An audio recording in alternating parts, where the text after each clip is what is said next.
Je voudrais que vous ne soyez pas ma mère. » Ces mots-là, prononcés par mon propre fils un soir de réveillon, m'ont transpercé comme une lame de glace. Et le rire de Gracielle, ma belle-fille, résonne encore dans ma tête, des années plus tard. Ce soir-là, j'ai compris qu'une phrase pouvait détruire 35 années d'amour maternel. Une seule phrase, dite devant 20 invités, sous les guirlandes dorées, entre le champagne et les toasts au foie gras. Je m'appelle Désirine Montlouis. J'ai 60 ans. Et voici ce qui s'est passé cette nuit-là, la nuit où j'ai cessé d'être une mère aveugle pour devenir une femme libre. Mais avant de vous raconter cette soirée du 31 décembre 2024, laissez-moi vous parler de Séverin, mon fils unique, mon trésor, mon erreur. Il est né un matin de mai 1989, sous une pluie fine qui tambourinait contre les vitres de la maternité. Je me souviens de ses petits poings serrés, de son cri vigoureux, de ce regard intense qu'il posait déjà sur le monde, comme s'il voulait tout conquérir. Son père, Armand, est décédé quand Séverin avait à peine 8 ans. Crise cardiaque, foudroyant. Un matin de septembre, il est parti travailler et n'est jamais revenu. J'ai dû tout reconstruire seul, élever Séverin, maintenir la maison, préserver notre standing. Armand nous avait laissé cette magnifique demeure dans le 16e arrondissement. 4 étages, balcon en fer forgé, parquet Versailles, moulures au plafond. Une maison qui sentait l'encaustique et les roses blanches que je disposais chaque semaine dans le hall d'entrée. J'ai tout fait pour que Séverin ne manque de rien. Études dans les meilleurs établissements, cours de piano, voyages culturels, costumes sur mesure pour ses premiers entretiens d'embauche. Je travaillais comme expert comptable dans un cabinet réputé.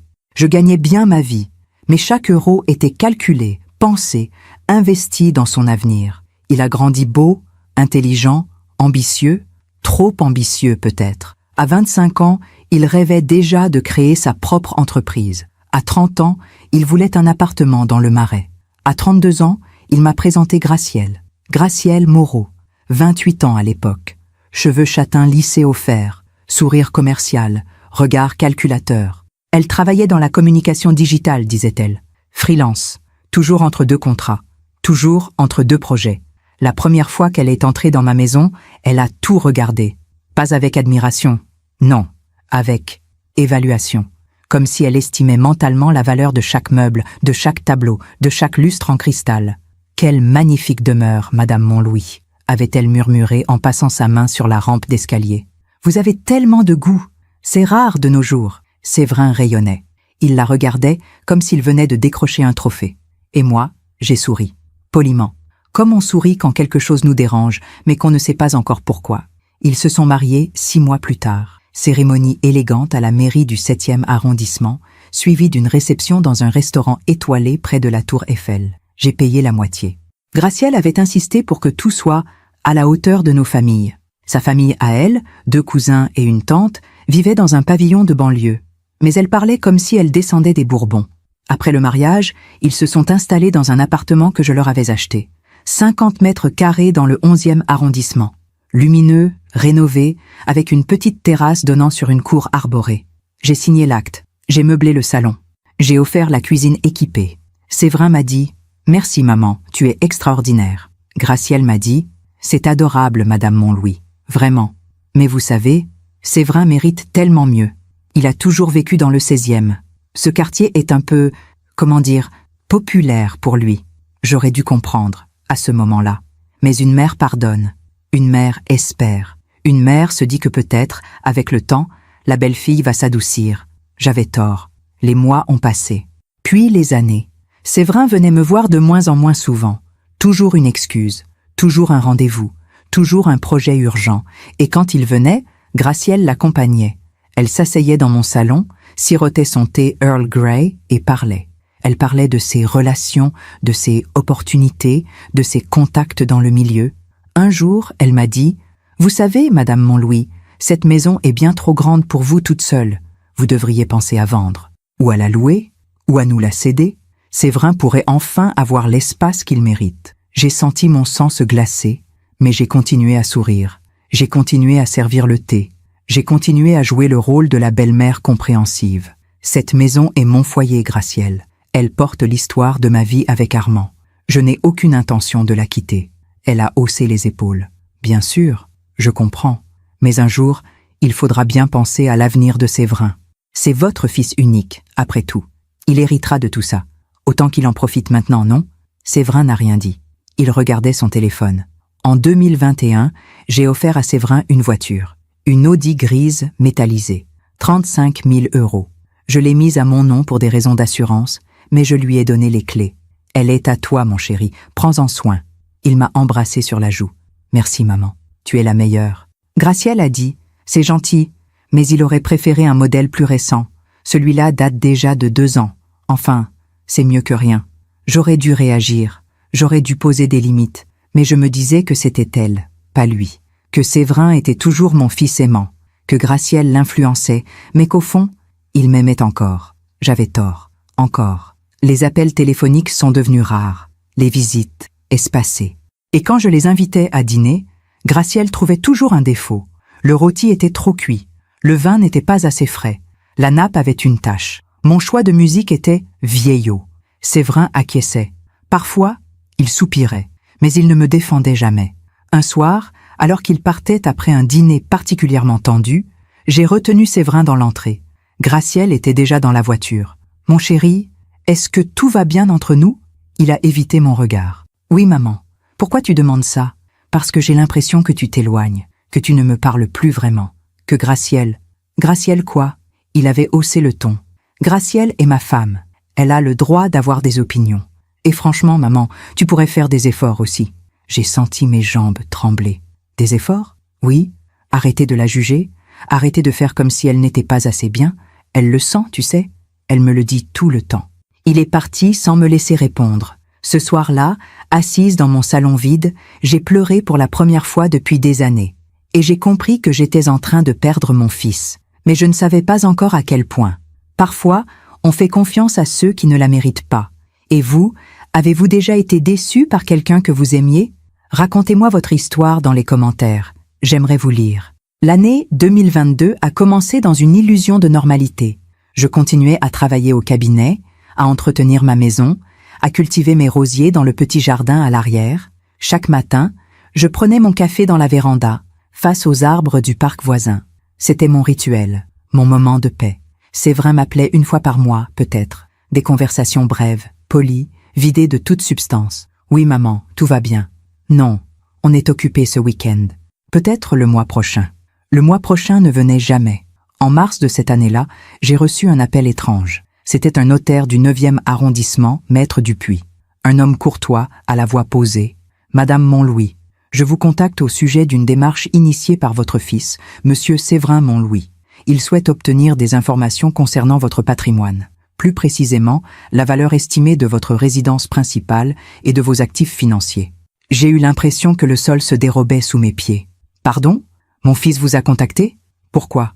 Il évoque une planification successorale anticipée. Il m'a demandé de vous approcher pour, disons, faciliter une éventuelle transmission de biens de votre vivant. Naturellement, je ne peux rien faire sans votre consentement. Mais je me devais de vous informer de cette demande. J'ai remercié maître Dupuis et raccroché. Mes mains tremblaient. Mon cœur battait trop vite. J'ai immédiatement appelé Séverin. 1 fois, 2 fois, 3 fois, il n'a pas décroché. Alors j'ai envoyé un message. « Il faut qu'on parle, appelle-moi. » Il a répondu 2 heures plus tard. « Pas maintenant, maman, je suis en réunion. » 3 jours plus tard, il est venu me voir, seul. Gracielle avait un rendez-vous important. Nous étions assis dans le salon. Lui, sur le canapé en velours bleu que sa grand-mère m'avait offert. Moi, dans le fauteuil près de la fenêtre, celui où je lisais chaque soir avant de dormir. « Séverin, pourquoi as-tu contacté un notaire à mon sujet sans m'en parler ?» Il a soupiré, comme si ma question l'agaçait. « Maman, ce n'est pas ce que tu crois. J'essaie juste d'être prévoyant. Tu as 60 ans. Il faut penser à l'avenir, à l'optimisation fiscale, à éviter que l'État prenne la moitié de ton patrimoine quand... Enfin, tu comprends. Quand je mourrai, tu veux dire. » Il a détourné le regard. « Oui, exactement. C'est normal de penser à ces choses-là. Toutes les familles le font. Séverin, je suis en parfaite santé. Je n'ai aucune intention de mourir prochainement. Et si je veux organiser ma succession, je le ferai moi-même. Tu n'as pas à fouiller dans mes affaires sans mon accord. » Son visage s'est durci. « Fouiller ? Maman, je suis ton fils unique, ton héritier. J'ai le droit de savoir où j'en suis. Tu as le droit de savoir que je t'aime et que je prendrai soin de toi. mais mes biens m'appartiennent encore, et ils m'appartiendront jusqu'à mon dernier souffle. Il s'est levé brusquement. Très bien, je vois que tu ne me fais pas confiance. C'est clair, ce n'est pas une question de confiance, mon chéri. C'est une question de respect. Il est parti en claquant la porte. Le bruit a résonné dans toute la maison et dans mon cœur. Après cet épisode, j'ai commencé à observer. Vraiment observer. Les petites phrases, les sous-entendus, les silences lourds. En juin 2022, Séverin et Gracielle m'ont invité à dîner dans leur appartement. C'était rare, presque une anomalie. J'aurais dû me méfier. Le repas était simple mais correct. Salade de chèvre chaud, poulet rôti, tarte aux pommes achetée en pâtisserie. Gracielle parlait de son nouveau projet entrepreneurial, une boutique en ligne de bijoux artisanaux. Elle avait besoin de capitaux, naturellement. Vous savez, Madame Montlouis, avec un petit investissement de départ, je pourrais vraiment lancer cette affaire. 15 000 € suffiraient. Séverin a posé sa main sur la mienne. Maman, ce serait formidable pour nous. Gracielle a un vrai talent, et cet argent, ce serait comme une avance sur héritage, en quelque sorte. Une avance sur héritage, à 60 ans, alors que je travaillais encore, alors que j'étais autonome, indépendante, vivante. J'ai retiré ma main doucement. Je suis désolée, Gracielle, mais je ne peux pas investir dans un projet dont je ne connais ni le business plan ni les garanties. Le sourire de Gracielle s'est figé. Bien sûr, je comprends. Vous préférez garder votre argent pour vous. C'est votre droit. Séverin n'a rien dit. Il a juste baissé les yeux.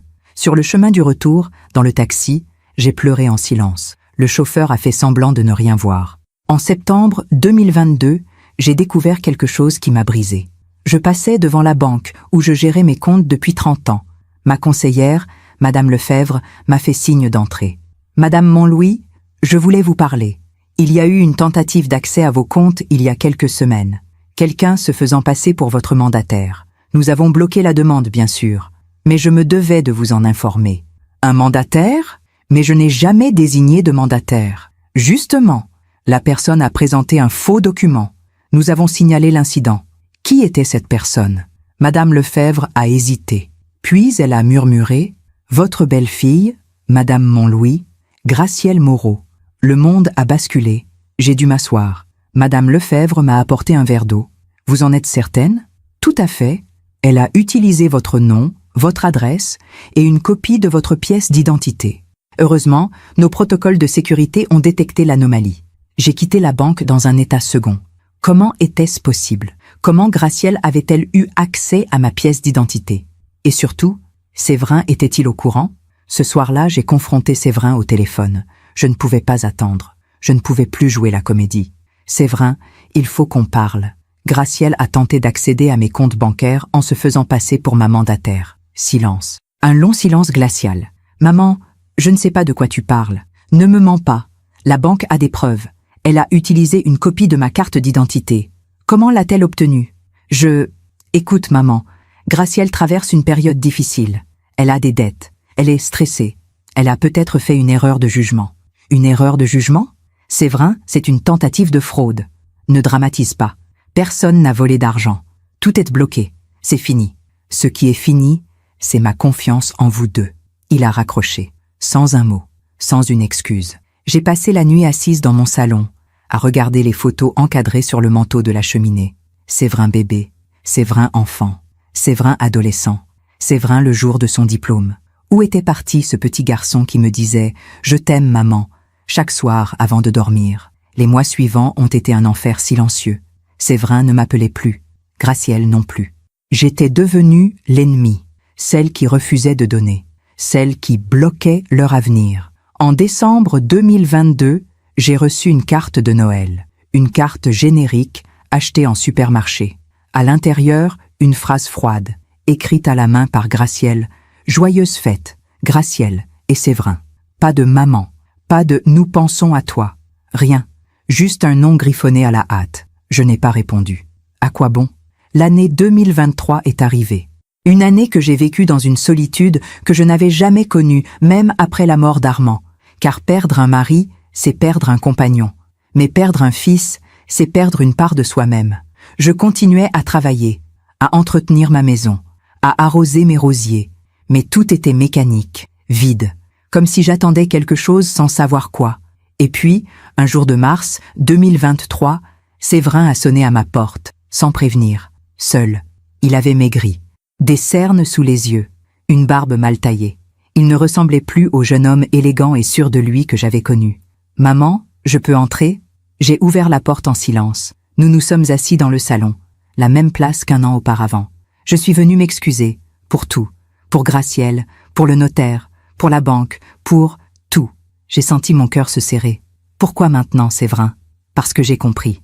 Gracielle, elle n'est pas celle que je croyais. Elle me manipule. Elle me pousse à te demander de l'argent, à te mettre la pression. Et moi, comme un idiot, je l'écoute. Alors pourquoi restes-tu avec elle? Il a baissé la tête. Parce que je l'aime. Ou du moins, je crois que je l'aime. Je ne sais plus. J'ai posé ma main sur la sienne. Mon chéri, tant que tu es avec elle, je ne peux pas te faire confiance. Tu comprends? Il a hoché la tête. Je comprends. Puis il est parti. Et j'ai espéré qu'il allait changer, qu'il allait enfin ouvrir les yeux. Mais l'espoir, parfois, est une prison dorée. Pendant que je raconte tout cela, je me demande d'où vous m'écoutez. Écrivez le nom de votre ville en commentaire. Après la visite de Séverin en mars 2023, j'ai cru à un tournant. J'ai cru que mon fils allait enfin se réveiller, qu'il allait voir Gracielle telle qu'elle était vraiment. Une femme calculatrice, avide, capable de mentir et de manipuler pour obtenir ce qu'elle voulait. Mais les semaines ont passé, puis les mois, et rien n'a changé. Il ne m'a pas rappelé après cette conversation. Pas un message, pas un signe. Le silence s'est à nouveau installé entre nous, lourd, épais, comme un brouillard qui ne se lève jamais. En juin 2023, j'ai pris ma retraite. Après 38 années passées dans le même cabinet d'expertise comptable, j'ai fermé mon bureau, rangé mes dossiers, dit au revoir à mes collègues. Il y a eu un pot de départ, des fleurs, des discours, des embrassades. Mais quand je suis rentré chez moi ce soir-là, la maison était vide. Aucun message de félicitations de Séverin. Aucun appel. Rien. J'avais pourtant mentionné la date plusieurs fois lors de nos dernières conversations, des mois auparavant. Je prends ma retraite en juin, mon chéri. Ce sera un nouveau chapitre. Il avait acquiescé distraitement, les yeux rivés sur son téléphone. Ce soir-là, assise dans mon salon désert, j'ai réalisé que j'étais devenue invisible. Une mère fantôme, présente dans les papiers officiels, dans les arbres généalogiques, dans les calculs d'héritage, mais absente du cœur de mon fils. Juillet 2023 a été un mois étrange. Paris se vidait pour les vacances. Les rues devenaient silencieuses. Les cafés fermaient pour congés annuels. Et moi, pour la première fois depuis des décennies, je n'avais nulle part où aller. Personne avec qui partager mes journées. J'ai commencé à marcher. Beaucoup.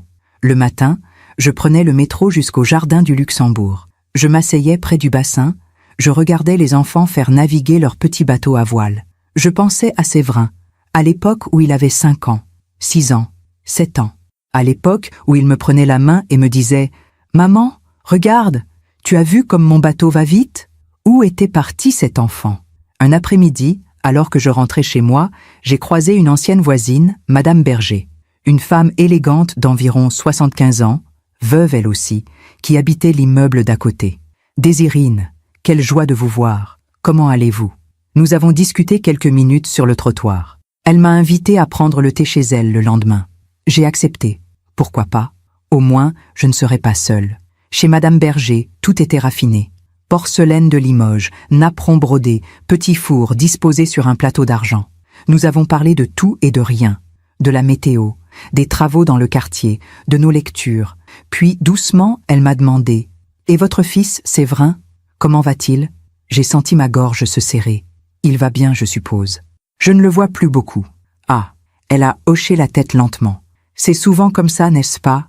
Les enfants grandissent, ils partent, ils construisent leur vie. Et nous restons. Il est marié maintenant. Oui, je sais. Gracielle, c'est cela. Je l'ai croisée une fois ou deux dans le quartier. Une jeune femme, comment dire, très sûre d'elle. J'ai souri tristement.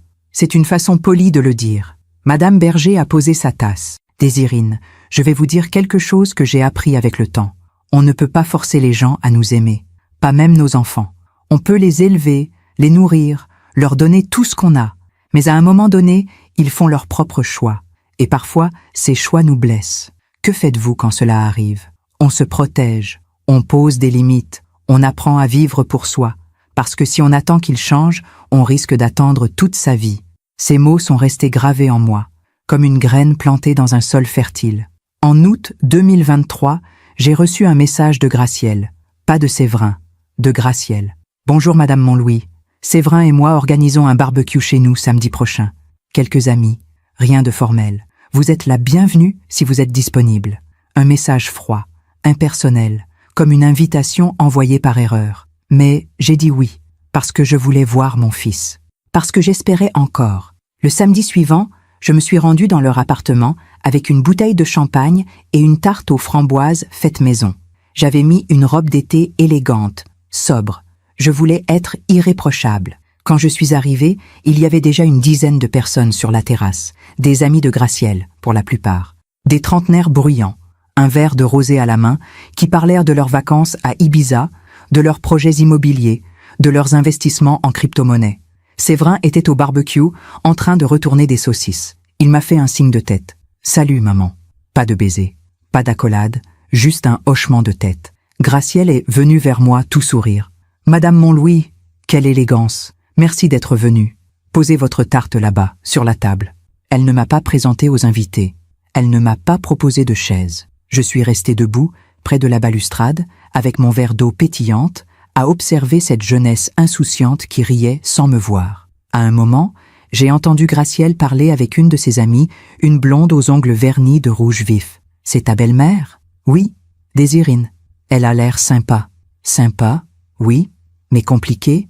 Tu vois le genre. Possessive, jalouse. » Elle n'a jamais vraiment accepté que Séverin se marie. Mon sang s'est glacé. J'étais à 3 mètres d'elle. Elle savait que je pouvais entendre. Mais elle s'en fichait. La blonde a ri. « Oh là là, les belles-mères, toujours un drame. » Exactement. Mais bon, elle finira bien par nous lâcher un jour. J'ai posé mon verre, j'ai pris mon sac, et je suis partie. Sans dire au revoir, sans chercher Séverin, sans un mot. Dans l'escalier, j'ai entendu des rires. Peut-être riait-il de moi, peut-être de quelqu'un d'autre. Je ne sais pas, et je ne voulais pas savoir. Ce soir-là, chez moi, j'ai pris une décision. Une décision que j'aurais dû prendre des mois, voire des années plus tôt.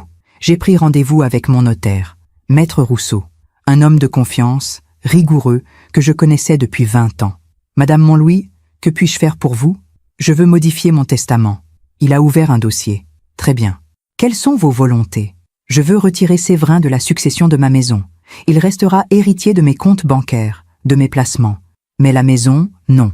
Je veux la léguer à une association caritative. » Maître Rousseau a froncé les sourcils. « C'est un choix radical, madame. Êtes-vous certaine ? » « Tout à fait certaine. Puis-je vous demander pourquoi ? » J'ai hésité, puis j'ai dit la vérité.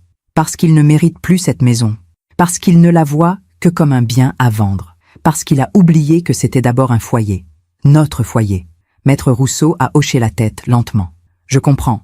Je vais préparer les documents. Vous pourrez les signer la semaine prochaine. » En sortant de son bureau, je me sentais à la fois soulagée et brisée. Soulagée d'avoir repris le contrôle. Brisée de devoir en arriver là. Septembre 2023. Les feuilles commençaient à jaunir dans le parc. L'air devenait plus frais. Paris reprenait son rythme habituel après la torpeur estivale. Séverin m'a envoyé un message. « Maman, on peut se voir ? J'ai quelque chose à te dire. » Nous nous sommes retrouvés dans un café près de la Bastille. Un endroit neutre, impersonnel. Il buvait un expresso. Moi, un thé vert. « Maman, Gracielle et moi, on a un projet. » Mon cœur s'est serré. Quel genre de projet ? On veut acheter une maison, une vraie maison, avec un jardin, en banlieue, pour fonder une famille. C'est merveilleux, Séverin. Mais pourquoi me racontes-tu ça ? Il a évité mon regard, parce qu'on a besoin d'un apport, un apport conséquent, et on pensait que, peut-être, tu pourrais nous aider. Combien ? 50 000 €. J'ai failli m'étouffer avec mon thé. 50 000 €?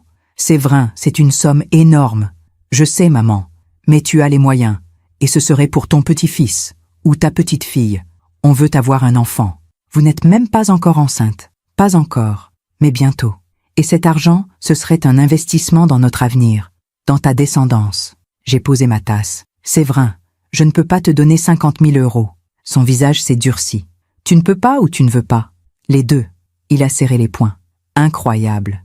Tu as tout cet argent qui dort, cette maison immense où tu vis seul. et tu refuses d'aider ton propre fils. Je t'ai aidé toute ta vie, Séverin. J'ai payé tes études, ton appartement, ta voiture. Combien faut-il encore que je donne pour que tu sois satisfait?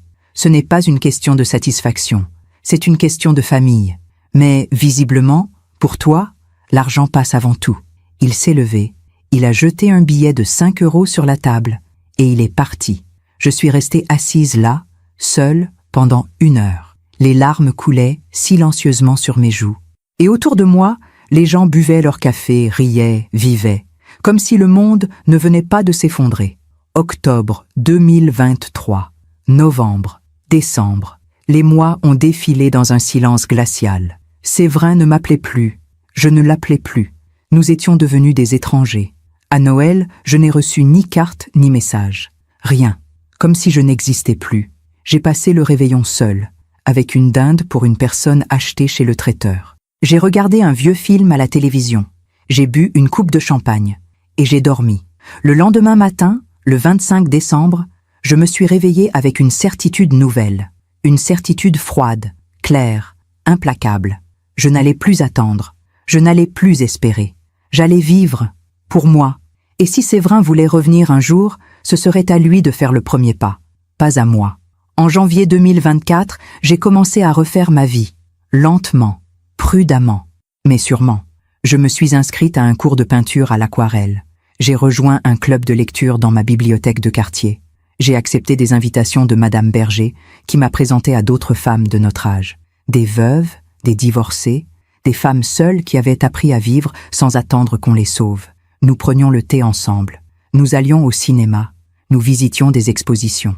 Nous parlions de livres, de voyages, de nos vies passées et de nos vies futures. Pour la première fois depuis des années, j'ai ressenti quelque chose qui ressemblait à de la légèreté. Pas du bonheur, pas encore, mais une forme de paix, une acceptation. Et puis, en mars 2024, j'ai reçu un appel. C'était Gracielle. « Madame Montlouis, c'est moi. Il faut qu'on parle. » Mon cœur a bondi. « Où est Séverin? Tout va bien? » Séverin va très bien. Mais moi, je vais être directe avec vous. On en a marre de jouer à ce petit jeu. Vous avez une maison immense, vous avez de l'argent et vous refusez de nous aider. Gracielle, ce n'est pas... Laissez-moi finir. Séverin ne vous le dira jamais parce qu'il est trop gentil. Mais moi, je n'ai pas ce problème. Vous êtes égoïste, vous vous accrochez à vos biens comme une vieille radine. Et pendant ce temps, votre fils galère. Il ne galère pas. Il travaille. Il a un salaire correct. Correct, oui, mais pas suffisant pour nos ambitions. Écoutez, vous allez mourir un jour. Autant nous donner cet argent maintenant. Comme ça, vous verrez ce qu'on en fait. J'ai senti une rage froide monter en moi. Gracielle, je ne vous donnerai pas un centime. Très bien. Alors ne venez pas pleurer quand Séverin ne voudra plus vous voir. Elle a raccroché. J'ai tremblé pendant 1 heure. Puis j'ai repris rendez-vous avec Maître Rousseau. Je veux aussi retirer Séverin du testament pour la voiture et réduire sa part sur mes comptes bancaires, qu'il reçoive le minimum légal. Rien de plus. Maître Rousseau a soupiré. « Madame, vous êtes sûre? Absolument certaine. » Les documents ont été signés 1 semaine plus tard. Je me demande encore si j'ai fait le bon choix. Et vous? Qu'auriez-vous fait à ma place? Après l'appel de Gracielle en mars 2024, j'ai vécu dans un état étrange. Une sorte de lucidité douloureuse, comme si un voile s'était déchiré et que je voyais enfin la réalité sans filtre. Mon fils ne m'aimait plus. Ou plutôt, il m'aimait à condition que je donne, que je finance, que je me plie. Et Gracielle orchestrait tout cela avec une précision chirurgicale. Mais quelque chose en moi avait changé. Je n'avais plus peur de la solitude. Je n'avais plus peur de leur jugement. J'avais peur de moi-même, de devenir cette femme pathétique qui mendie l'affection de son propre enfant. En avril 2024, j'ai fait quelque chose que je n'avais jamais osé faire auparavant. J'ai engagé un détective privé. Cela peut paraître extrême, peut-être même paranoïaque, mais après la tentative de fraude bancaire, après les demandes d'argent répétées, après l'appel agressif de Gracielle, je voulais savoir. Je voulais comprendre qui était vraiment cette femme que mon fils avait épousée. Le détective s'appelait Monsieur Calvino, un homme discret, la cinquantaine, aux cheveux grisonnants. Il travaillait seul, depuis un petit bureau près de la gare de Lyon. « Madame Montlouis, que voulez-vous savoir exactement? » Tout, son passé, ses finances, ses activités, si elle a des dettes, si elle ment à mon fils. Vous comprenez que cela peut prendre du temps? et que ce que je découvrirai ne sera peut-être pas ce que vous espérez entendre? Je ne cherche pas à entendre ce qui me fait plaisir, monsieur Calvino. Je cherche la vérité. Il a hoché la tête. Très bien. Je vous recontacterai dans 2 semaines. Pendant ces 2 semaines, j'ai essayé de vivre normalement. Je continuais mes cours d'aquarelle. Le jeudi après-midi, nous peignions des paysages, des forêts brumeuses, des rivières tranquilles, des ciels d'automne. C'était apaisant, presque thérapeutique. Un soir, alors que je rentrais chez moi, j'ai croisé Séverin dans la rue, par hasard, près de la station de métro Trocadéro. Il était seul. Il portait un costume sombre, une mallette à la main. Il avait l'air fatigué, des cernes profonds sous les yeux. Nos regards se sont croisés. Pendant 1 seconde, j'ai cru qu'il allait détourner les yeux et passer son chemin. Mais il s'est arrêté. Maman, Séverin. Un silence gênant s'est installé entre nous. Les gens passaient autour de nous, pressés, indifférents. « Comment vas-tu » j'ai fini par demander. « Ça va, beaucoup de travail. Et toi ?»« Bien, je m'occupe. » Encore un silence. « Maman, Il a hésité. « Je voulais te dire, je sais que les choses sont compliquées entre nous en ce moment. Mais tu me manques. Mon cœur s'est serré. Alors pourquoi ne m'appelles-tu jamais ? Parce que Gracielle, il s'est arrêté. Laisse tomber. C'est compliqué. Séverin, tu es un homme adulte. Tu as 35 ans. Tu n'as pas besoin de la permission de ta femme pour parler à ta mère. Il a baissé les yeux. Ce n'est pas si simple. Pourquoi ? Qu'est-ce qui n'est pas simple ? Tout. Gracielle elle a ses opinions. Et moi, je ne veux pas de conflit. Je veux juste la paix. La paix à quel prix, mon chéri ? Au prix de ta propre mère ? Il n'a pas répondu. Il a juste serré sa mallette un peu plus fort. Je dois y aller. Gracielle m'attend. Il s'est éloigné sans se retourner. Je suis resté là, figé, au milieu de la foule, et j'ai compris que mon fils était prisonnier. Pas d'une cellule, mais d'une femme qui le manipulait avec une habileté redoutable. 2 jours plus tard, Monsieur Calvino m'a appelé. « Madame Montlouis, j'ai des informations. Pouvons-nous nous voir ?» Nous nous sommes retrouvés dans son bureau. Il a posé un dossier devant moi. Un dossier épais, rempli de documents, de photos, de relevés bancaires. Alors, j'ai demandé, la gorge serrée. Gracielle Moreau a un passé, disons, coloré.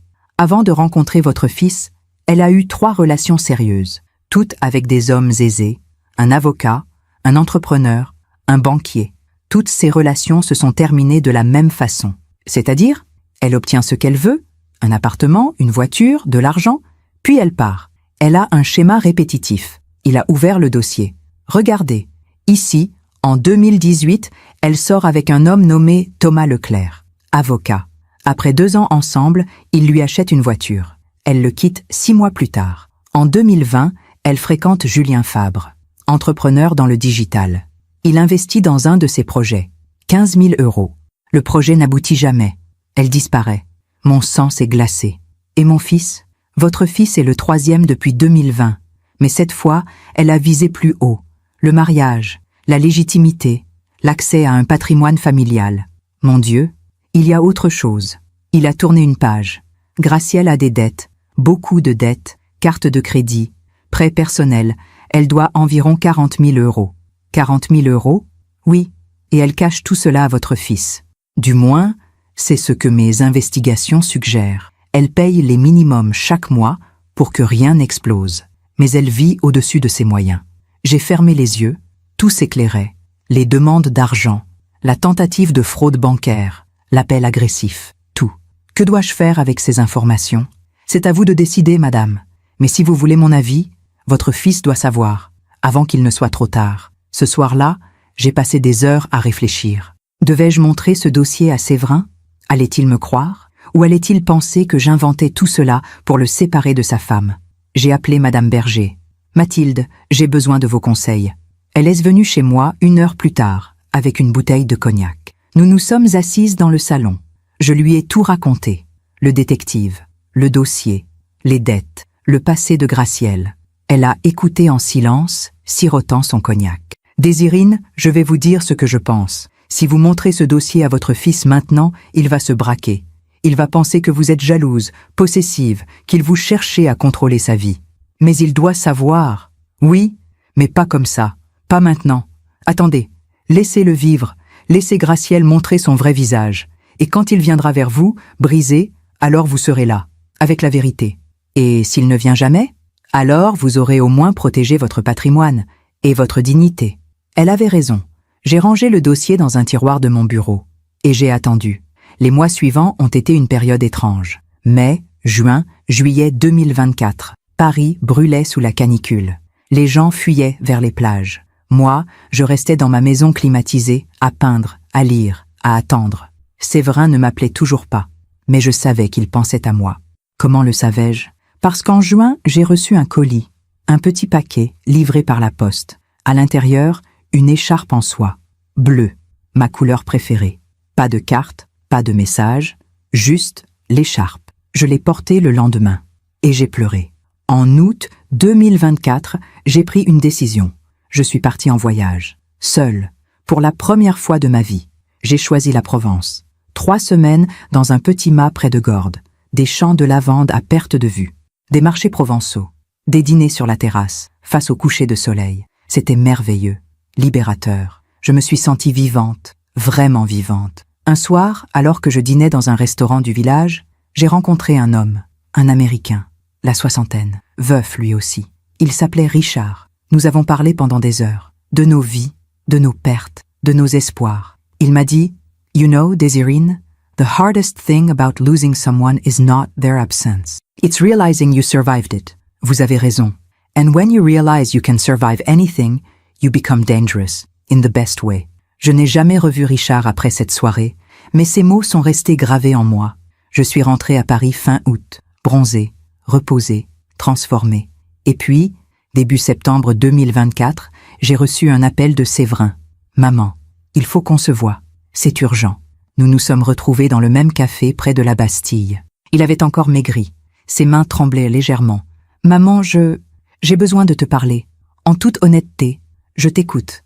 Gracielle et moi, on a des problèmes financiers. Elle a accumulé des dettes, beaucoup de dettes, et je viens de le découvrir. Mon cœur a bondi. Combien? 40 000 €, peut-être plus. Je ne sais pas. Elle me cache des choses. Elle reçoit des appels de créanciers. Des huissiers ont frappé à notre porte. Mon Dieu, Séverin. Je ne sais plus quoi faire. J'ai pensé à vendre l'appartement, mais il est à ton nom. Et la voiture aussi. Si je perds mon travail à cause de tout ce stress, on va tout perdre. Il a levé les yeux vers moi, des yeux remplis de désespoir. Maman, je sais que je t'ai maltraité. Je sais que j'ai été injuste. Mais s'il te plaît, aide-moi. J'ai posé ma main sur la sienne. Séverin, je vais t'aider, mais pas en donnant de l'argent à Gracielle. Alors comment? En te disant la vérité. J'ai sorti mon téléphone.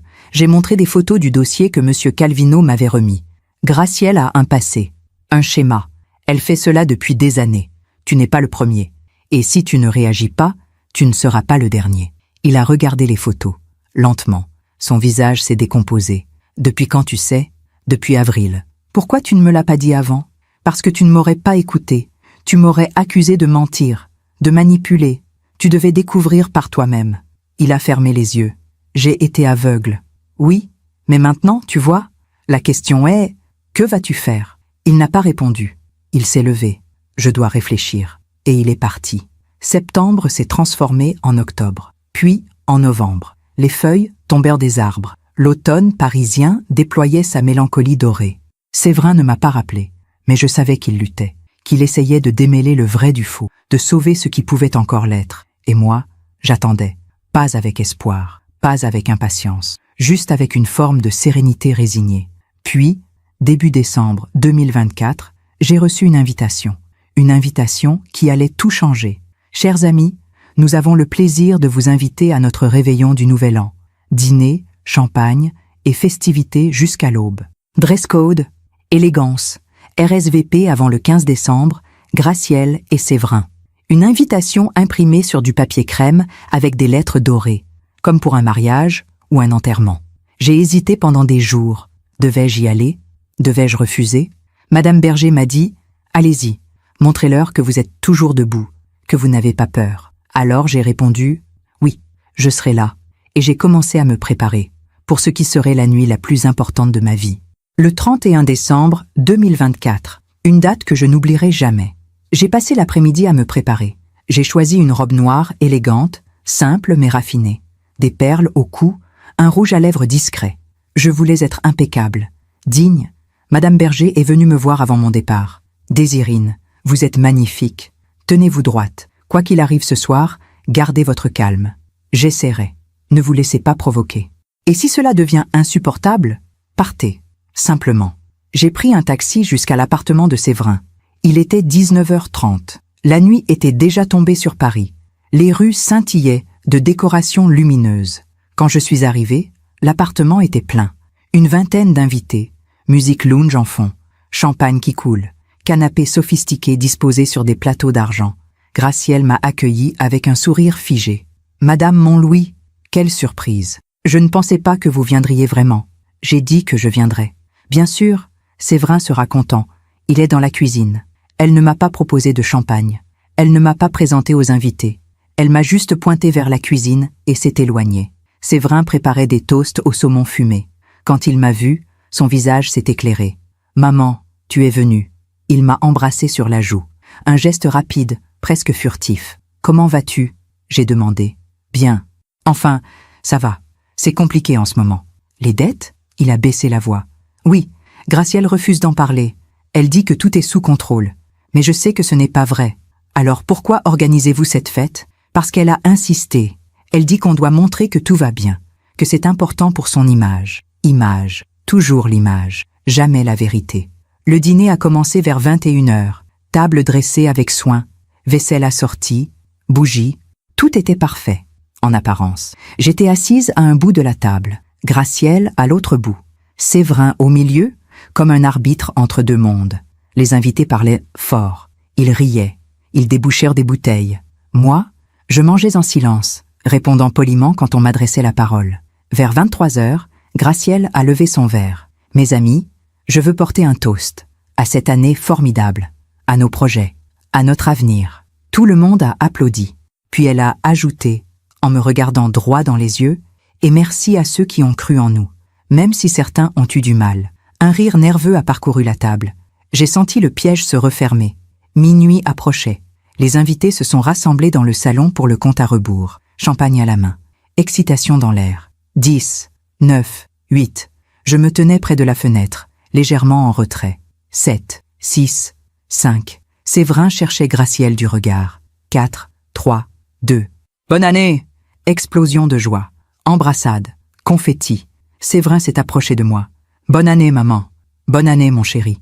Puis Gracielle est arrivée. Elle a enlacé Séverin. Elle l'a embrassé longuement, devant moi, comme pour marquer son territoire. Vers 1h du matin, la plupart des invités étaient repartis. Il ne restait que quelques amis proches de Gracielle. Et moi, j'étais assise sur le canapé, un verre d'eau à la main, fatiguée, prête à partir. C'est alors que Gracielle a dit, assez fort pour que tout le monde entende, « Franchement, Séverin, ta mère aurait pu faire un effort, offrir quelque chose, contribuer. Après tout, on l'a invitée. » Le silence est tombé. Tous les regards se sont tournés vers moi. J'ai posé mon verre. J'ai apporté une bouteille de champagne. Une bouteille ? Génial. Pendant que nous, on se ruine pour recevoir. Séverin a murmuré « Gracielle, arrête. Non, je ne m'arrête pas. J'en ai marre de faire semblant.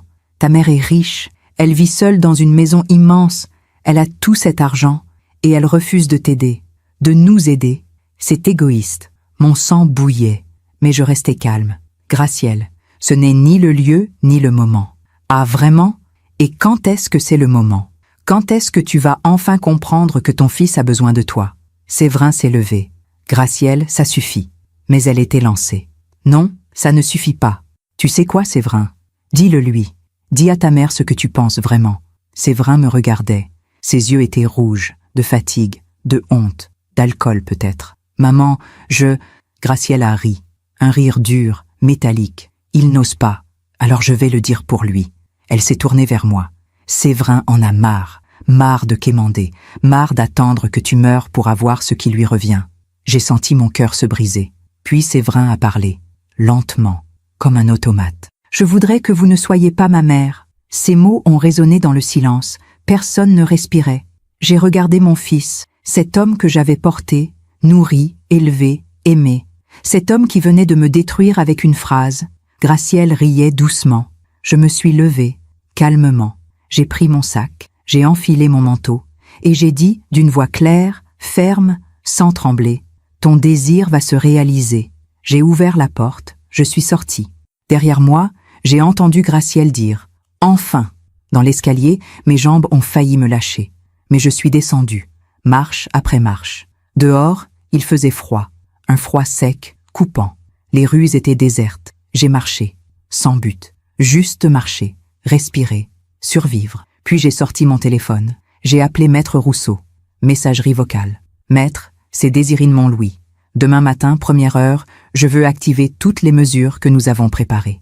Ordre de despejo. Recollement de la voiture. Tout. Merci. J'ai raccroché.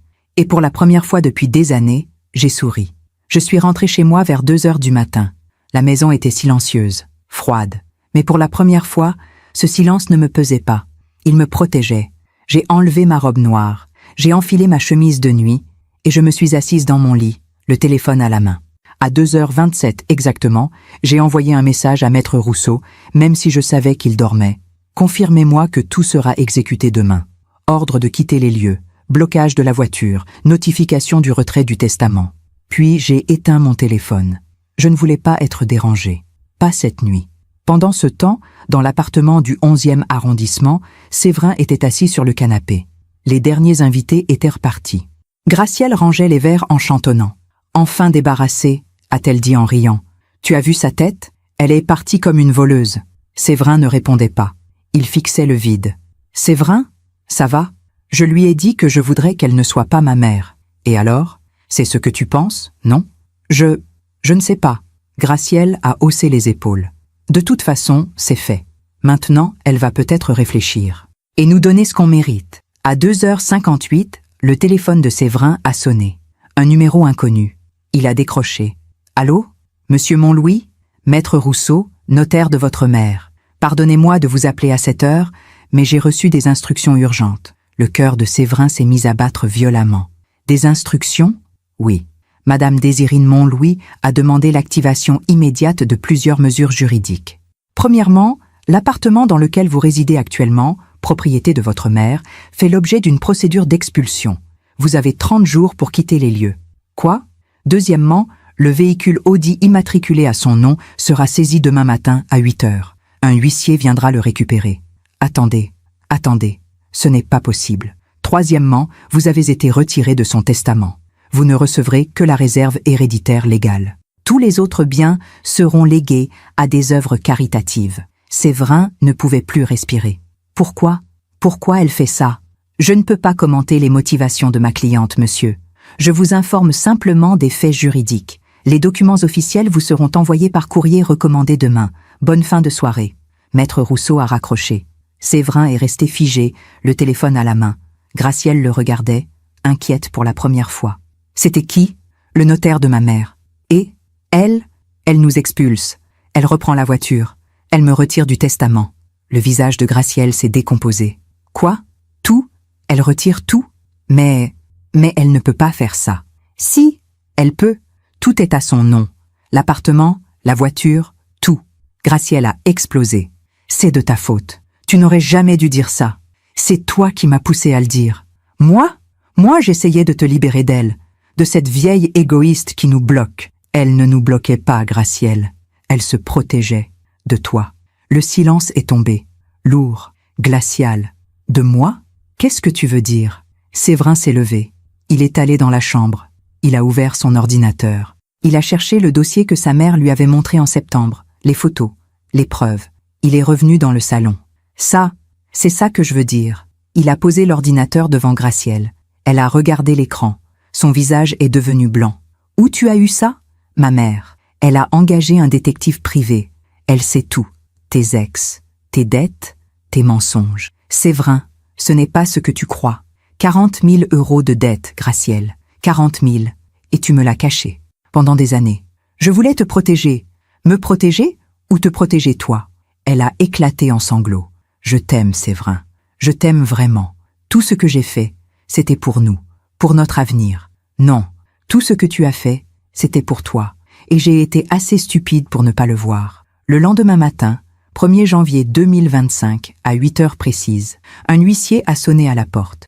« Monsieur Montlouis, je viens récupérer le véhicule Audi gris métallisé, immatriculé Séverin lui a tendu les clés sans un mot. Par la fenêtre, il a regardé la voiture partir. La voiture que sa mère lui avait offerte. La voiture qu'il avait prise pour acquise. Gracielle était assise sur le canapé, en larmes. « Qu'est-ce qu'on va faire ? Je ne sais pas. On va où ? On n'a pas d'argent pour un nouvel appartement. On ira chez tes parents. »« Chez mes parents ? Tu plaisantes ? Tu as une meilleure idée ?» Elle n'a pas répondu. 3 jours plus tard, Séverin a essayé d'appeler sa mère. 1 fois, 2 fois, 10 fois. Elle n'a jamais décroché. Il a envoyé des messages. « Maman, s'il te plaît, réponds-moi. Je suis désolé. » Aucune réponse. Il est allé devant sa maison. Il a sonné. Personne n'a ouvert. Il a attendu. Des heures. Puis il est reparti. Pendant ce temps, j'étais assise dans mon salon, avec Madame Berger. Nous buvions du thé. « Il est venu ?» a-t-elle demandé. « Oui. Vous avez ouvert ? » « Non. » « Bien. » J'ai regardé par la fenêtre. Les arbres étaient nus. L'hiver parisien s'installait. « Vous pensez qu'il comprendra un jour ?» a demandé Madame Berger. « Peut-être, ou peut-être pas. Mais ce n'est plus mon problème. Vous êtes en paix ? Pas encore. Mais je le serai. » Janvier 2025 a été le mois le plus froid que Paris ait connu depuis des années. Mais dans ma maison, j'avais chaud. J'avais enfin retrouvé ma paix. Les premiers jours, j'ai surveillé mon téléphone. Les appels de Séverin, les messages, 15, 20, 30, puis ils se sont espacés, puis ils ont cessé. Maître Rousseau m'a tenu informé. L'expulsion suit son cours. Ils ont demandé un délai supplémentaire. J'ai refusé. Très bien. Madame, puis-je vous poser une question personnelle ? Allez-y. Vous souffrez ? J'ai réfléchi. Moins que je ne l'aurais cru. Mi-janvier, Madame Berger m'a apporté des nouvelles. Elle les tenait d'une commerçante du quartier qui connaissait quelqu'un qui connaissait Gracielle. Ils ont déménagé chez les parents de Gracielle, un pavillon en banlieue. Apparemment, l'ambiance est difficile, je m'en doute. Et Gracielle, ses créanciers la poursuivent. Elle a dû fermer ses comptes sur les réseaux sociaux. Trop de messages d'huissiers. J'ai hoché la tête. Je ne ressentais ni joie, ni tristesse. Juste une forme de justice naturelle. Fin janvier, j'ai reçu une lettre, manuscrite. L'écriture de Séverin. Maman, je ne sais pas si tu liras cette lettre. Je ne sais même pas si tu la recevras. Mais je dois essayer. J'ai tout perdu. L'appartement, la voiture, ta confiance, et peut-être plus grave encore, mon respect pour moi-même. Tu avais raison sur Gracielle. Sur tout. Elle m'a utilisé. Elle m'a manipulé. Et moi, aveuglé, je l'ai laissé détruire ce que j'avais de plus précieux. Toi. Je ne te demande pas de pardon. Je ne le mérite pas. Je veux juste que tu saches que je regrette. Chaque mot, chaque geste, chaque silence. Si un jour tu peux me pardonner, je serai là. Mais si tu ne peux pas, je comprendrai. Ton fils qui t'aime malgré tout, Séverin. J'ai lu cette lettre 3 fois, puis je l'ai rangée dans un tiroir, sans répondre. Pas encore. Février est arrivé, puis mars. Le printemps pointait son nez. Les premiers bourgeons apparaissaient sur les arbres de mon jardin. J'ai repris mes cours d'aquarelle. Mon club de lecture, mes promenades, ma vie. Un après-midi, alors que je rentrais du marché, j'ai vu Séverin, assis sur les marches devant ma maison. Il avait encore maigri, son costume était froissé, ses chaussures usées. Quand il m'a vu, il s'est levé. « Maman !» Je me suis arrêtée à 3 mètres de lui. « Que fais-tu ici ? Je voulais te voir, te parler. Nous n'avons rien à nous dire. S'il te plaît. 5 minutes. » J'ai hésité. Puis j'ai dit « Très bien, 5 minutes. » Nous sommes entrés. Il est resté debout dans le hall d'entrée. Je ne l'ai pas invité à s'asseoir. Gracielle et moi, c'est fini. Je l'ai quittée. Quand ? Il y a 2 semaines. Elle refusait d'assumer ses dettes. Elle voulait que je demande encore de l'argent à... Enfin, tu comprends. Et maintenant ? Je vis dans un studio, 20 mètres carrés, dans le 19e. Je travaille toujours. Je rembourse ses dettes petit à petit. Pourquoi tu me racontes ça ? Parce que je veux que tu saches que j'ai compris, que j'ai changé. J'ai croisé les bras. Tu as changé parce que tu as perdu, pas parce que tu as réfléchi. Il a baissé la tête. Peut-être, mais le résultat est le même. Non, Séverin, le résultat n'est pas le même. Un long silence. Je peux faire quelque chose pour regagner ta confiance ? Peut-être, avec le temps. Beaucoup de temps. Combien ? Je ne sais pas. Des mois, des années. Peut-être jamais. Ses yeux se sont remplis de larmes. Tu ne me pardonneras jamais ? Je ne sais pas. Mais ce que je sais, c'est que je ne t'aiderai plus financièrement, plus jamais. Que tu réussisses ou que tu échoues, ce sera par tes propres moyens. Il a hoché la tête. Je comprends. Maintenant, tu peux partir. Il a tourné les talons, puis il s'est arrêté. « Maman ? Oui, je t'aime, même si tu ne me crois pas. Prouve-le. » Il est sorti. Les semaines suivantes, Séverin m'a envoyé des nouvelles, courtes, respectueuses, sans demande. « Maman, j'ai trouvé un nouvel emploi. Ça paye mieux. Maman, j'ai remboursé 5 000 € de dette, encore 35 000 à faire. Maman, je pense à toi. » Je lisais, mais je ne répondais pas. Avril 2025, 1 an après ma rencontre avec le détective. J'étais assise dans mon jardin, à peindre un cerisier en fleurs. Mon téléphone a sonné. Numéro inconnu. « Madame Montlouis, c'est Maître Dupuis. Vous vous souvenez de moi ? Le notaire qui avait contacté Séverin en 2022. Oui, que puis-je pour vous ? Je voulais vous informer que votre fils est venu me voir. Il souhaite annuler la demande qu'il avait faite concernant votre patrimoine. » Vraiment ? Oui. Il m'a dit textuellement « Je n'ai aucun droit sur les biens de ma mère. Elle en fait ce qu'elle veut. » J'ai senti quelque chose bouger dans ma poitrine. Une petite fissure dans le mur que j'avais construit. Merci de m'en informer, maître. Ce soir-là, pour la première fois depuis des mois, j'ai répondu à un message de Séverin. Merci pour ce que tu as fait chez Maître Dupuis. C'était important. 3 minutes plus tard, sa réponse, c'était la moindre des choses. Puis, est-ce qu'un jour, on pourra prendre un café ensemble, sans pression, juste parler? J'ai regardé ce message pendant longtemps, puis j'ai écrit « Peut-être, quand je serai prête » et j'ai éteint mon téléphone. Mai 2025. Les roses de mon jardin étaient en pleine floraison, blanches comme celles qu'Armand m'offrait autrefois. Un matin, Madame Berger est venue prendre le thé. Elle avait des nouvelles. Encore. Gracielle a été vue au tribunal. Apparemment, elle fait face à plusieurs poursuites. Ses créanciers ne lui laissent plus aucun répit. Et ses parents ? Ils l'ont mise à la porte. Elle vit maintenant chez une amie, dans une chambre de bonne, 6e étage sans ascenseur. Je n'ai rien dit, juste hoché la tête. « Vous ne ressentez rien ?» a demandé Madame Berger. « De la pitié, peut-être, mais pas de joie. Le karma n'est pas une vengeance. C'est juste un équilibre. » Juin 2025. Séverin m'a envoyé une photo. Lui, devant un petit studio fraîchement repeint, propre, modeste, mon nouveau chez moi, payé avec mon travail. Rien que le mien. J'ai regardé cette photo longtemps. Mon fils, seul, mais debout. J'ai répondu « Je suis fier de toi ». 3 mots. Les premiers mots positifs depuis 6 mois. Juillet. Un après-midi chaud. Je lisais dans mon jardin quand la sonnette a retenti. C'était Séverin, avec un bouquet de roses blanches. Je sais que tu m'as dit d'attendre. Mais c'est l'anniversaire de la mort de papa. Je me suis dit que, peut-être, le 23 juillet, l'anniversaire de la mort d'Armand. Comment avais-je pu l'oublier ? Entre. Nous sommes allés au cimetière ensemble, en silence. Nous avons déposé les fleurs sur la tombe. Papa serait déçu de moi, a murmuré Séverin. Oui, tu ne me facilites pas les choses. Je ne suis pas là pour te faciliter les choses. Il a souri tristement.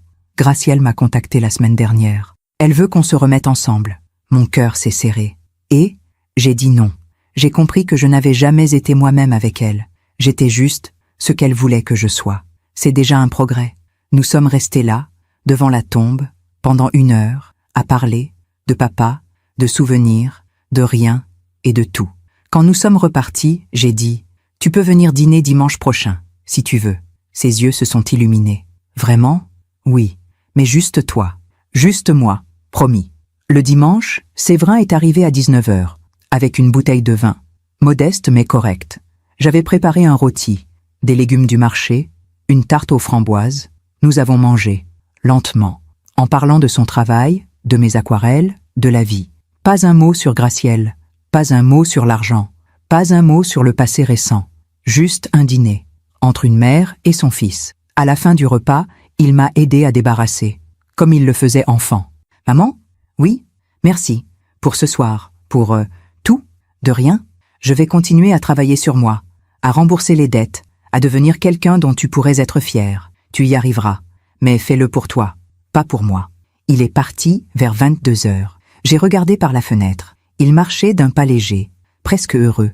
Août 2025. J'ai reçu un appel de Maître Rousseau. « Madame Montlouis, je vous informe que Gracielle Moreau a déposé le bilan. Faillite personnelle. Ses biens ont été saisis. Je vois. Elle a également divorcé de votre fils. Le divorce a été prononcé la semaine dernière.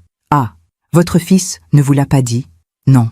Après avoir raccroché, J'ai appelé Séverin. Pourquoi tu ne m'as pas dit que tu avais divorcé? Silence. Puis, je ne voulais pas que tu penses que je le faisais pour regagner ta confiance. Je l'ai fait parce que c'était nécessaire, pour moi. Je comprends, maman. Oui. Est-ce qu'un jour, tu pourras me pardonner complètement? Je ne sais pas, Séverin, mais je peux essayer. Septembre 2025, 1 an après notre confrontation au café, 1 an après les révélations. Séverin m'a invité dans son studio, pour la première fois. C'était petit, propre, simple, des livres sur une étagère, une plante verte près de la fenêtre. Une photo de nous trois, lui, moi, Armand, sur le mur. C'est joli, j'ai dit. C'est chez moi, vraiment chez moi. Nous avons bu du thé, parlé de l'avenir, de ses projets, de mes voyages possibles. En partant, je lui ai dit « Je suis fier de ce que tu deviens ». Il a pleuré, silencieusement. Octobre, un matin frais. J'ai reçu une lettre anonyme. À l'intérieur, un article de journal découpé. Gracielle Moreau, ancienne influenceuse, condamnée pour escroquerie. Plusieurs victimes témoignent. Je n'ai pas lu l'article en entier. Je l'ai jeté. Le karma avait fait son travail. Je n'avais pas besoin d'en savoir plus. Novembre 2025. Séverin venait dîner chez moi chaque dimanche, régulièrement, sans faille. Il ne demandait rien. Il apportait juste du vin, son sourire et des histoires de sa semaine. Un soir, alors qu'il partait, je lui ai dit « Séverin? Oui, maman? Je te pardonne. » Il s'est figé. « Quoi? Je te pardonne. Pas pour ce que tu as dit, pas pour ce que tu as fait, mais parce que tu as changé. Vraiment. » Il m'a serré dans ses bras, fort, comme il ne l'avait pas fait depuis des années. « Merci, maman. Merci. » Décembre 2025, 1 an exactement après la nuit du réveillon. Nous étions assis dans mon salon, Séverin et moi, Madame Berger aussi, un petit dîner tranquille. L'année dernière à cette date, a commencé Séverin. N'en parlons pas, j'ai coupé. Non, je veux en parler. L'année dernière, j'ai tout perdu. Et c'était la meilleure chose qui pouvait m'arriver. Comment ça? Parce que j'ai découvert qui j'étais vraiment, sans l'argent, sans le confort, sans les illusions. Madame Berger a levé son verre. À la vérité, même quand elle fait mal, nous avons trinqué. Et pour la première fois depuis longtemps, j'ai senti que ma famille, ma vraie famille, était là, autour de cette table, fin décembre 2025. Presque 1 an jour pour jour après cette terrible nuit. J'étais dans mon jardin, à tailler mes rosiers pour l'hiver, quand Madame Berger est arrivée avec un journal sous le bras. « Désirine, vous devez voir ça. » Elle a ouvert le journal à la page des faits divers. Un article avec une photo. Gracielle, plus maigre, les cheveux ternes, le regard vide. Condamnée à 18 mois de prison avec sursis pour escroquerie et usurpation d'identité. Gracielle Moreau devra également rembourser plus de 60 000 € à ses victimes. J'ai lu l'article en silence. Elle avait escroqué d'autres personnes après notre séparation. Toujours le même schéma, toujours les mêmes promesses. Elle a tout perdu, a murmuré Madame Berger. Elle a perdu ce qu'elle n'avait jamais vraiment eu. Le lendemain, Séverin m'a appelé. Sa voix tremblait. « Maman, tu as vu l'article? » « Oui. Je ne sais pas quoi dire. J'ai été mariée à cette femme. J'ai failli détruire ma vie pour elle. Mais tu ne l'as pas fait. Tu as ouvert les yeux à temps. Grâce à toi. Si tu n'avais pas été aussi ferme, je serais encore avec elle, aveugle, manipulée. Tu m'en voulais à l'époque, je sais. Mais aujourd'hui, je comprends. Tu ne m'as pas abandonnée. Tu m'as sauvée.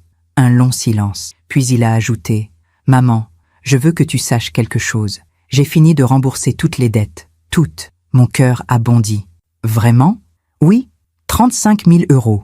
Ça m'a pris presque 1 an, mais c'est fait. Je suis libre. Je suis fière de toi, mon chéri. Et toi, tu vas bien? Mieux que jamais. Quelques jours plus tard, le 31 décembre 2025 exactement, j'ai organisé un petit réveillon chez moi. Rien d'extravagant. Juste Séverin, Madame Berger et 2 amis de mon club de lecture. 5 personnes. Un repas simple, du champagne, de la musique douce. À 23 h, alors que nous étions au dessert, Séverin s'est levé. Je voudrais porter un toast. Tout le monde a levé son verre. Il y a 1 an, cette nuit-là, j'ai dit les mots les plus cruels qu'un fils puisse dire à sa mère. Et elle m'a laissé partir. Il me regardait, les yeux brillants. Je pensais qu'elle m'abandonnait, mais en réalité, elle me libérait. De mes illusions, de ma lâcheté, de moi-même. Sa voix tremblait. « Maman, je ne pourrai jamais effacer ce que j'ai dit, mais je passerai le reste de ma vie à te prouver que ce n'était pas moi, que l'homme que je suis devenu mérite peut-être peut-être ton amour. J'ai senti les larmes couler sur mes joues. Tu l'as toujours eu, mon fils, même quand je t'ai fermé ma porte. Il est venu vers moi, il s'est agenouillé, comme un enfant. Pardon, maman, pour tout. Je l'ai pris dans mes bras. C'est déjà oublié. Madame Berger essuyait ses larmes. Mes amis aussi. À minuit, nous avons trinqué sur le balcon. Paris scintillait sous les feux d'artifice. À l'année nouvelle, a dit Madame Berger. À la vérité, a ajouté Séverin. À la dignité, j'ai murmuré. Nous avons bu en silence, regardant la ville s'illuminer. Le lendemain matin, 1er janvier, Séverin m'a aidé à ranger. Nous lavions la vaisselle ensemble, comme autrefois. Maman, je peux te demander quelque chose? Bien sûr. Qu'est devenue Gracielle? Vraiment? Je ne sais pas, et je ne veux pas savoir. Tu ne ressens rien pour elle? Ni pitié, ni colère? Non, juste de l'indifférence. Elle a fait ses choix, elle en assume les conséquences. C'est tout. Tu crois qu'elle a appris quelque chose? Peut-être, ou peut-être pas. Ce n'est plus mon problème, ni le tien. Il a hoché la tête. Tu as raison. Une semaine plus tard, j'ai reçu une lettre de Gracielle. Une écriture nerveuse, serrée. Je l'ai ouverte par curiosité. Madame Montlouis, je ne sais pas si vous lirez cette lettre, mais j'ai besoin de vous écrire. J'ai tout perdu. Mon mari, ma réputation, ma liberté. Et je sais que c'est ma faute. Je vous ai détesté. Pendant longtemps, je vous ai vu comme un obstacle, une vieille femme égoïste qui refusait de partager. Mais aujourd'hui, assise dans cette petite chambre froide, je comprends. Vous ne protégiez pas votre argent. Vous protégiez votre fils, de moi. Je ne vous demande pas de pardon. Je sais que je ne le mérite pas. Je veux juste que vous sachiez que vous aviez raison. Surtout, Gracielle, j'ai lu cette lettre 2 fois, puis je l'ai brûlée dans la cheminée. Pas par colère, juste parce que ce chapitre était terminé. Février, mars, avril, la vie continuait, tranquille, apaisée. Séverin venait toujours dîner le dimanche. Parfois, il restait dormir dans son ancienne chambre, celle que je n'avais jamais transformée. Un soir, alors qu'il lisait dans le salon, je lui ai dit « Séverin? Oui, je vais modifier mon testament. » Il a levé les yeux, inquiet. « Ah, tu seras à nouveau mon héritier, principal, de tout. »« Maman, tu n'es pas obligée? » »« Je sais, mais je veux. Tu as prouvé que tu mérites ma confiance. » Il a fermé son livre. « Je ne veux pas de ta maison pour la vendre. Je sais. Je veux dire, un jour, quand tu ne seras plus là, je la garderai. Je la protégerai, comme toi tu l'as protégée. C'est tout ce que je demande. » Mais, 1 an et 4 mois après la nuit du réveillon, Madame Berger et moi prenions le thé dans son salon. « Vous souvenez-vous de cette nuit ?» a-t-elle demandé. « Bien sûr. Vous avez des regrets ?» ?»« Aucun. J'ai fait ce qui devait être fait. Et Séverin, il est devenu l'homme que j'espérais qu'il soit, mais il a dû tomber pour se relever. Et Gracielle? Le karma s'est occupé d'elle. La vie finit toujours par rendre ce qu'on lui donne. » Madame Berger a souri. « Vous êtes en paix, maintenant. » « Oui, enfin. » Juin 2025. Les roses blanches étaient en pleine floraison dans mon jardin. Comme chaque année. Comme toujours. J'avais 60 ans. Séverin en avait 36. Et pour la première fois depuis longtemps, nous étions enfin une famille. Une vraie. Un dimanche après-midi, nous étions assis sur la terrasse. Lui avec son café. Moi avec mon thé. « Maman, tu te souviens de cette nuit ?»« Laquelle ?»« Tu sais bien. Le réveillon. »« Oui, je m'en souviens. Parfois, je me réveille encore en pensant à ce que j'ai dit. »« Arrête de te punir, Séverin. C'est fini. Comment as-tu trouvé la force? La force de quoi? De me laisser partir, de ne pas céder. » J'ai réfléchi. Parce que céder, c'était te perdre définitivement. Te laisser partir, c'était te donner une chance de revenir. Il a hoché la tête lentement. Tu es la personne la plus courageuse que je connaisse. Juillet. Nous sommes allés ensemble sur la tombe d'Armand, comme l'année précédente. Mais cette fois, en paix. Papa serait fier de toi maintenant, j'ai dit. Ah, tu crois? J'en suis certaine. Nous avons déposé les roses blanches, ensemble. Août, le dernier mois avant que cette histoire ne se termine vraiment. Séverin m'a emmené dîner dans un petit restaurant italien, celui où Armand m'emmenait autrefois. Pourquoi ici? J'ai demandé. Parce que je veux créer de nouveaux souvenirs, avec toi. Nous avons ri, parlé, vécu. En rentrant, il m'a dit « Maman, je rencontre quelqu'un. » Mon cœur s'est serré. « Ah oui? Oui, une femme bien. Simple, honnête. Elle est professeure. Elle ne sait même pas que tu as de l'argent. Comment s'appelle-t-elle? Claire. Quand est-ce que je la rencontre? Quand tu seras prête. Sans pression. Je suis prête. Fin août. Claire est venue prendre le thé. Une femme douce, souriante, authentique. Elle a parlé de ses élèves, de sa passion pour la littérature, de sa vie simple. Pas une fois elle n'a parlé d'argent. Pas une fois elle n'a regardé ma maison avec convoitise. Quand elle est partie, j'ai dit à Séverin, « Celle-là, garde-la. » Il a souri. C'est l'intention. Septembre 2025. Le dernier chapitre de cette histoire. Madame Berger et moi marchions dans le Luxembourg. Les feuilles commençaient à jaunir. Vous êtes heureuse, Désirine? Oui, vraiment. Vous avez appris quelque chose de tout cela? Oui. Que l'amour sans limite n'est pas de l'amour, c'est de la faiblesse. Et maintenant, je vis. Pour moi. Et ça suffit. Un soir, assise dans mon salon, j'ai relu toute cette histoire dans ma tête. La douleur, la trahison, la justice, le pardon. Et j'ai compris quelque chose. Je n'avais pas perdu mon fils cette nuit-là. Je l'avais retrouvé. Si mon histoire aide ne serait-ce qu'une femme à ouvrir les yeux, à poser des limites, à choisir sa dignité plutôt que l'illusion de la paix, alors tout cela aura eu un sens. La vie finit toujours par rendre ce qu'on lui donne. À Gracielle, elle a rendu la solitude et le jugement. À Séverin, elle a rendu la lucidité et la chance de recommencer. À moi, elle a rendu ma liberté. Et c'est le plus beau des cadeaux. Merci de m'avoir écouté jusqu'au bout. Si cette histoire a touché votre cœur, abonnez-vous et activez la cloche pour entendre d'autres femmes qui ont transformé la douleur en sagesse. Chaque jour, une femme, une leçon de vie. Partagez cette histoire avec quelqu'un que vous aimez. Parfois, une histoire change toute une journée. Que Dieu vous bénisse et à très bientôt.